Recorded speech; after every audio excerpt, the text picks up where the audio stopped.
السلام علیکم ورحمۃ اللہ وبرکاتہ۔ آج سننے والے ہر فرد کو آداب۔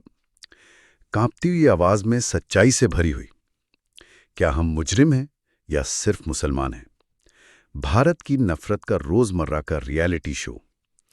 آج ہم ایک ایسے مضمون کا جائزہ لے رہے ہیں جو بھارت میں مبینہ طور پر بڑھتے ہوئے نفرت انگیز ماحول پر آپ کہہ سکتے ہیں ایک نقطہ نظر پیش کرتا ہے۔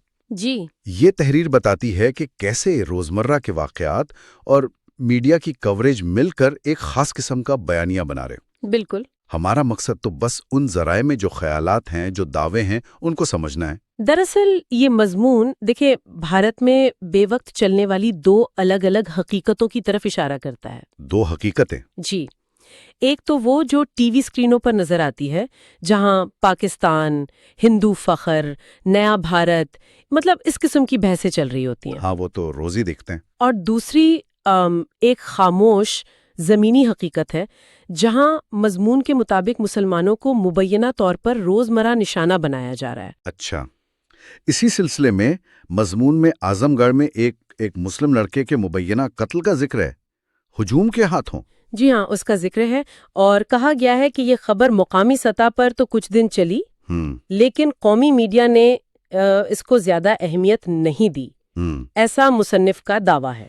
تو اس کی جگہ پھر کیا آیا؟ وہی لو جہاد جیسے الزامات، سرحدی کشیدگی، کرکٹ، مطلب یہ بحثیں حاوی ہو گئیں۔ گویا ایک بچے کی جان کی کوئی اہمیت ہی نہیں رہی قومی سطح پر۔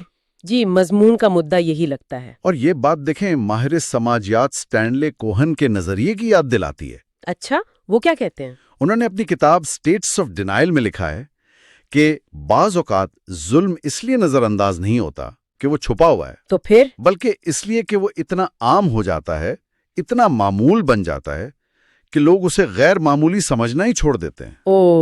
مضمون کا استدلال ہے کہ بھارت میں مسلمانوں کے خلاف مبینہ تشدد اب اسی نہج پر پہنچ گیا ہے، مطلب معمول کا حصہ لگنے لگا ہے۔ تو کیا مصنف یہ کہہ رہے ہیں کہ معاشرہ اب ان واقعات پر چونکتا نہیں ہے؟ جی بالکل، مضمون کا بنیادی نقطہ یہی لگتا ہے، اور یہ صرف جسمانی تشدد کی بات نہیں ہے۔ اچھا۔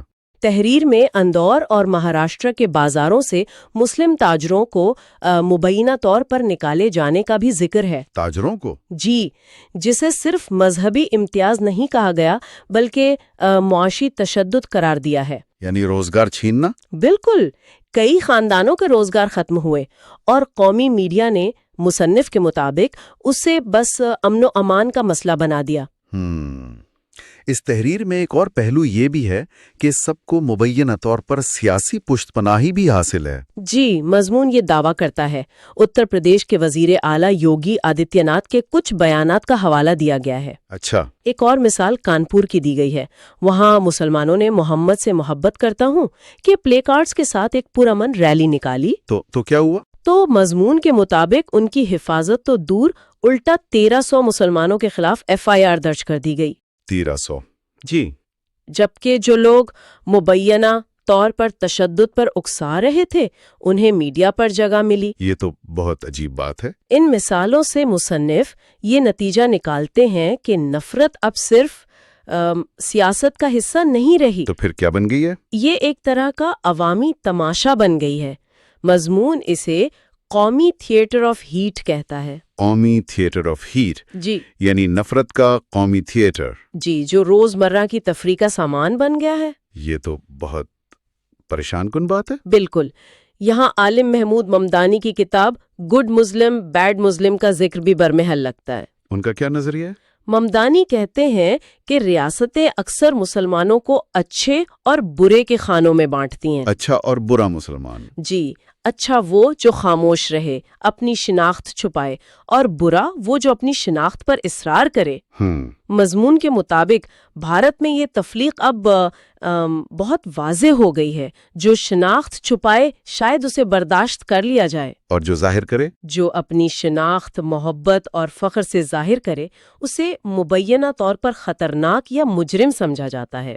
تو جو بنیادی سوال یہ تحریر اٹھاتی ہے وہ یہ ہے کہ آج کے دور میں مسلمان ہونا ایک مستقل شک کی حالت میں رہنا کیوں بن گیا ہے؟ جی، مضمون کہتا ہے مسجد ہو، بازار ہو، کلاس روم، ٹرین، ہر جگہ انہیں مبینہ طور پر شک کی نظر سے دیکھا جاتا ہے۔ یہاں تک کہ جمعے کی نماز جیسی عبادت بھی کچھ حلقوں میں خطرے کی علامت بنا دی گئی ہے۔ یہ کس طرف جا رہا ہے معاشرہ؟ اسی کیفیت کو بیان کرنے کے لیے مصنف اردو شاعر ساحر لدھیانوی کا مصرع نقل کرتے ہیں، جنہیں ناز ہے ہند پر وہ کہاں ہیں؟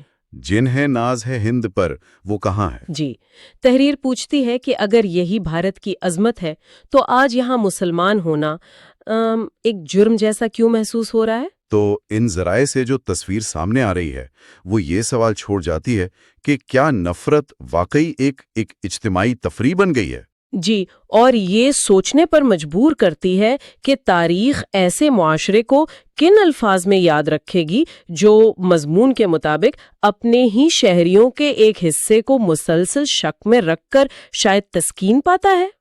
اللہ کی رحمت آپ پر اور آپ کے پیاروں پر ہمیشہ سلامتی کے ساتھ سایہ فگن رہے۔ خدا حافظ۔ ڈسکلیمر: یہ پروگرام آمین میڈیا کی ایک تجزیاتی پیشکش ہے جو احمد آباد سے شائع کیا گیا ہے۔ ایڈیٹر جناب عثمان قریشی ہیں۔ یہ اسکرپٹ خالصتاً تعلیمی مقاصد کے لیے لکھا گیا ہے، جس کا براہ راست یا بالواسطہ کوئی سیاسی مقصد یا ذاتی مفاد نہیں ہے۔